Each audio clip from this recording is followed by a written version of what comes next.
दोस्तों आज एक और नई घटना ने पूरी शिक्षा विभाग ही नहीं बल्कि पूरी दिल्ली को शर्म से झुका दिया, हिला के रख दिया, शर्मसार कर दिया।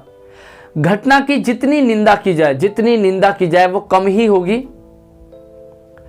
घटना के बाद शिक्षा विभाग में जितना आक्रोश है, जितना गुस्सा है, जितना अफसोस है, उतनी ही हैरानी भी है।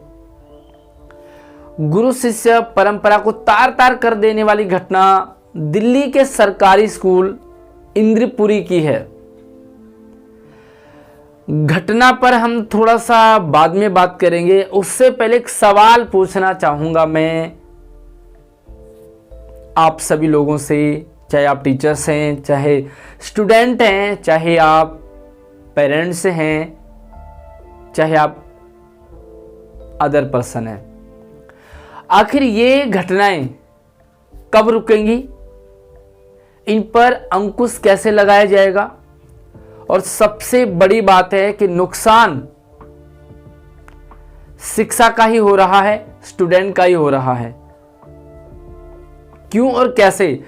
अगर यही घटना किसी स्टूडेंट के लिए हो तो पूरा न्यूज़ दिन भर कवरेज चलाता, ऐसे सर्कल बना के, ऐसे एरो बना करके, यही है वो दरिंदा, यही है वो दरिंदी, इस तरह के शब्दों से शिक्षा विभाग को झकझोरता।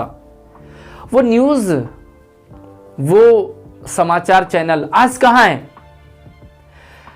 क्या सिर्फ न्यूज़ वालों को टीआरपी चाहिए? उनको हकीकत सच्चाई से कोई लेना देना नहीं है। अच्छा, ये तो है न्यूज़ चैनल वाली बात। वो टीचर्स क्या अगला नंबर अपना आने का इंतजार कर रहे हैं? सब पर सवाल उठाता है, टीचर्स पर सवाल उठाता है, स्टूडेंट पर सवाल उठाता है, शिक्षा विभाग पर सवाल उठाता है, न्यूज़ रिपोर्टिंग पर सवाल उठाता है, सरकार पर सवाल उठाता है, और एक ही घटना सबको कटघरे में ला करके खड़ा कर देता है। सवाल यही है कि क्या अगला नंबर आपका आने वाला है? क्या अगला नंबर आप प्रताड़ित होने वाले हैं? चलिए थोड़ी सी घटना के बारे में आपको बता देते हैं।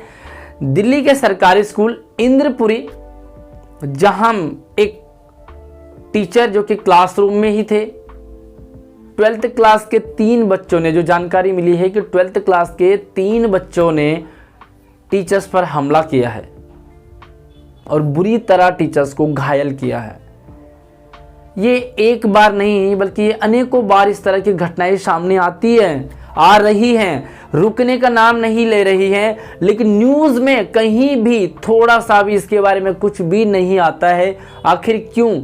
अगर थोड़ी सी छोटी सी गलती टीचर से हो जाए ना तो बवंडर मच जाएगा, बवाल मच जाएगा, और ना जाने किस तरह की बातें सामने आने लगेगी। जो भी हो, लेकिन इस तरह की घटनाएं शिक्षा विभाग के लिए कमजोरी बनती जा रही है। आज एक स्कूल की घटना है, पेरेंट्स को कोई लेना देना नहीं है, बच्चों को कोई लेना देना नहीं है, बच्चे और एग्रेसिव होते जा रहे हैं, आक्रोश में आते जा रहे हैं। कारण क्या है उस पर कोई विचार नहीं कर रहा है। लेकिन सबसे बड़ी समस्या यह है कि जिन टीचर्स पे इस तरह के हमले हो रहे हैं ना, बाकी लोगों पे मैसेज आ रहा है कि भैया पढ़ाओ मत, कुछ मत करो, बस बच्चों को डांटना नहीं है, बच्चों को काम नहीं देना है, बच्चे पढ़ रहे हैं तो ठीक है, नहीं पढ़ रहे तो और ठीक है। क्योंकि अगर टीचर ने कुछ कह दिया, ऑब्वियसली जो टीचर मेहनती होगा, जो टीचर पढ़ाने वाला होगा, वो चाहेगा रिजल्ट भी मुझे मिले। अगर टीचर्स मेहनत कर रहा है तो बच्चों से भी मेहनत की उम्मीद करेगा। लेकिन अगर बच्चों से रिजल्ट नहीं निकला, आउटपुट नहीं निकल के आया, तो कहीं ना कहीं टीचर्स कई बार गुस्सा भी दिखा देता है। लेकिन इस तरह की घटनाएं अब आने वाले समय में शिक्षा विभाग के लिए बहुत बड़ा अभिशाप बनने वाली है। बाकी सब टीचर्स भी सोचेंगे पढ़ो ना पढ़ो, और हो यही रहा है, यही होगा। हमारे शिक्षा मंत्री जी हो, हमारी सरकार हो, दिल्ली सरकार हो, चाहे शिक्षा विभाग हो, टीचर्स को ट्रेनिंग के लिए फिनलैंड भेजने की तैयारी कर रही है। और पिछले दिनों तो बवंडर भी मचा है एलजी साहब के वहाँ धरना वगैरह और अपनी बात को रखने के लिए, मतलब कितनी सारी बातें हुई। आप हमारे चैनल पर भी इन सब बातों से परिचित हैं और न्यूज़ में भी बहुत सारी चल रही है। लेकिन क्या इस बात पर हमारे शिक्षा मंत्री जी को कुछ नहीं कहना चाहिए? जिसकी नौकरी लग गई है ना, आप तो कुछ करने वाले हैं नहीं, लेकिन इस तरह से अगर घटनाएं होती रही तो पढ़ाई का स्तर गिरता जाएगा, शिक्षा की बैंड बजती जाएगी। और आज एक टीचर का नंबर है, कल दूसरे का, परसों तीसरे का, और ये नंबर चलता ही जाएगा। कहीं ना कहीं प्रॉब्लम आ रही है बच्चों में, प्रॉब्लम आ रही है पेरेंट्स के गाइडेंस में, प्रॉब्लम आ रही है कहीं ना कहीं काउंसलिंग में। बच्चों की काउंसलिंग नहीं हो पा रही है, बहुत सारे स्कूलों में काउंसलर ही नहीं है। आखिर क्यों बच्चे अपना भविष्य नहीं देख पा रहे, अपना वो कैरियर नहीं देख पा रहे? और उन्हें एक ही चीज समझ में आ रहा है, बाहर देखो आज लोग मार्केट में इस तरह से अगर किसी ने मारपीट कर दी ना तो बड़े प्राउड फील करते हैं। एक दुकान में मैं खड़ा था, बच्चे 2-3 बच्चे बात कर रहे थे कि यार हमने उसको मार दिया, और यार मैं होता तो और मारता। मतलब क्या सीन है ये कि प्राउड फील किया जा रहा है, जबकि अभी इस टाइम उन्हें भले अच्छा लग रहा हो, लेकिन उनका भविष्य खराब हो रहा है। साथ में और उन बच्चों का भी भविष्य खराब हो रहा है जो बाकी सारे बच्चे पढ़ने के लिए ही आ रहे हैं, जो चाहते हैं कि हमें टीचर्स पढ़ाए, सीरियसली पढ़ाए। बहुत सारे पेरेंट्स ऐसे भी हैं जो ये कह के आते हैं हमारे पास कि हमारे बच्चों को डांटो, पिटाई करो इनकी, ऐसे भी पेरेंट्स आते हैं। अब बताओ, जब टीचर्स पर इस तरह से अत्याचार होंगे, इस तरह से हमलाएं होंगी, तो कौन टीचर बताओ बच्चों को डांटना चाहेगा, और कौन बच्चा किस बच्चे को वो पढ़ाना चाहेगा, और कैसे पढ़ाएंगे? बहुत मुश्किल हो रहा है। शिक्षा विभाग एक ऐसा विभाग है और शिक्षण कार्य एक ऐसा कार्य है जो सच में देश के भविष्य की नींव रखता है। और जिस तरह का एजुकेशन बच्चों को मिलेगा ना, उसी तरह का वो बच्चे भविष्य बनाएंगे। लेकिन ये बच्चे कहाँ और किस तरह की एजुकेशन ले रहे हैं? बच्चे कहाँ, उनको 11th-12th में अपने करियर की चिंता होनी चाहिए, अपने आगे इन फ्यूचर की चिंता होनी चाहिए, हमें क्या लेना चाहिए, हमें क्या करना चाहिए, उस चीज़ की चिंता होनी चाहिए। लेकिन वहीं वो बच्चे स्कूल में चाकू लेकर के आ रहे हैं। सवाल ये खड़ा होता है कि क्या ये जो चाकू लेकर के जा रहे हैं, इनकी चेकिंग वगैरह नहीं हुई है? और अगर चेकिंग हो भी रही है तो कितने बच्चों की चेकिंग करेंगे? अगर सुबह से अगर चेकिंग करना शुरू कर देंगे तो पता लगे सुबह से शाम तक चेकिंग ही करता रहेगा टीचर, फिर तो होगा ही पढ़ाई।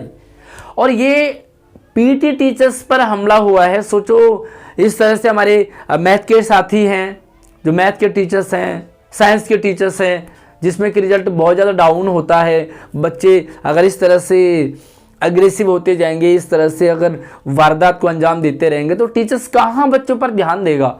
या तो टीचर्स स्टाफ रूम में बैठकर भी ये प्लानिंग करते हैं कि कौन से बच्चे को किस तरह से पास तक ले जाया जाएगा, किस तरह से उनके मार्क्स को इम्प्रूव करवाया जाएगा, किस तरह से बच्चों की तैयारी करवाई जाएगी। और जब वो क्लासरूम में लेकर के जाता है अपनी उस प्लानिंग को लेकर के, तो वहाँ उसे रिजल्ट नहीं मिलता है, और बच्चे वहाँ पर इस तरह से हैवानियत को अंजाम देने लग जाएंगे। और आए दिन ये केसेस बढ़ते ही जा रहे हैं। टीचर्स को इकट्ठा होना पड़ेगा, न्यूज़ चैनल को सिर्फ टीआरपी चाहिए। टीचर्स की आवाज़ बनेंगे ना तो इनको टीआरपी नहीं मिलेगी। लेकिन सच में तो यही है कि गुरु शिष्य परंपरा की ना ही रिस्पेक्ट बच्चों के अंदर है, ना ही पेरेंट्स के अंदर है, ना ही आसपास सराउंडिंग में है। टीचर्स की थोड़ी सी गलती क्या हो जाए ना, सारे कमेंट्स भी देखो भरे पड़े होते हैं और ना जाने क्या क्या टीचर्स को कह देते हैं। लेकिन इस मामले में ना एक भी कमेंट्स पॉजिटिव नहीं आएगा, एक भी कमेंट्स इस तरह से नहीं आएगा जो सकारात्मक हो, टीचर के पक्ष में हो। कमेंट भी भरे पड़े होंगे कि टीचर्स की गलती है। अरे भैया, गलती टीचर्स की है तो क्या नुकसान किसका हो रहा है? और टीचर्स की क्या गलती है? बच्चों को पढ़ा रहा है और बच्चों को और प्लानिंग करके जाता है, आज मैं इस तरह से पढ़ाऊंगा, मैं आज ये करूंगी, इस टेक्निक से पढ़ाऊंगी, ये इस तरह का एक एक्शन प्लान बनाया जाएगा जिससे कि बच्चों का रिजल्ट अच्छा होगा। लेकिन यार रिजल्ट क्या, वहाँ अपना वजूद, अपना आलम हिलता हुआ नजर आ रहा है। तो दोस्तों, शिक्षा विभाग, हमारे शिक्षा मंत्री जी को इस बात पर संज्ञान लेना चाहिए, शिक्षा विभाग को इस पर ध्यान देना चाहिए, और हमारे टीचर साथी जितने भी हैं उनको एक प्लानिंग के साथ एक रणनीति बनानी पड़ेगी कि भैया किस तरह आगे इन तरह की घटनाओं को रोका जाएगा, इन पर अंकुश लगाया जाएगा। बाकी आपको क्या लगता है, क्या फॉल्ट है, क्या कमी आ रही है, किस तरह की कमी है, ये किस तरह से सुधार हो सकता है, और आखिर मेन जड़ रीजन क्या है, वो कमेंट सेक्शन में आप जरूर बताएं। और दोस्तों, वीडियो को यार शेयरिंग ज़्यादा से ज़्यादा करें ताकि मैक्सिमम मैक्सिमम टीचर्स तक पहुँचे, एजुकेशन डिपार्टमेंट तक पहुँचे, एटलीस्ट डिपार्टमेंट कुछ एक्शन तो ले, इन बच्चों पे किस तरह से अंकुश लगाया जाएगा। जब टीचर्स को निहत्था बना दिया, कुछ नहीं करना है, रोकना नहीं, टोकना नहीं, सिर्फ